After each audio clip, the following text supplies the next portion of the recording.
अस्सलाम वालेकुम वरहमतुल्लाहि वबरकातुहू कतनी के समय उला ख्याल यो उम्मीद लري چې ټول درنو شاملور پښتونو شو وسته د صحت په جواب باندې وسته ملګری نن د خپل کشر ور په حیثیت باندې یو ریکوست یو میسج ټول پښتنه ته کوم یو خوستو ته کوم چې مهرباني وکړئ د هیڅ په ورځ روغله او ای فایرینګ نه لري سی او ای فایرینګ نه مکه یې ویل چې یو داس د سړی کېر ننګوي شي یو داس د کېر هغه مټ رنګوي شي چې کېر په بسیاوي کتنی کې کېر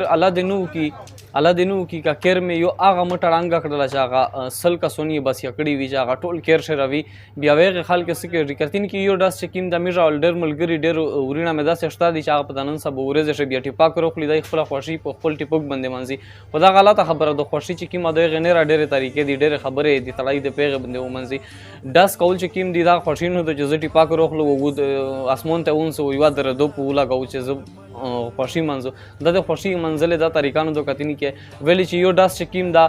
آغا ککری یو کاسو مړ کو د ایغ بچیون وی ایغ ته یتیم نوم ور کو آی پردی ور ته سیخ کړلو آی پردی ټول عمر د پره د تعلیم نه محروم کړلو د ایغ نه کړول چې کی ما دغه ته د کون د نوم ور کو د ایغ مېرو پلوډي ودر د په دغنن سبا ورځ شه نو خپل ملګری ته خپل ورینه ته یو خوښ کوم چې مهرباني وکړي د زینه مکه یې په دنن سبا ورځ شه اول خو مشته خوشي په چار نو د میژ رمضان میاشت تیر شي به مشتي پوک روخلی خوشي منځي سره چار میش په رمضان میاشت راشله کتنی کې دا غ میاشت چې هغه ټوله زندگی د ګناي نه کړي او په دغه میاشت شه الله پاک معافي درته وکړي چې ورسا ماړه معاف نکړل کتنی کې دا غ میاشت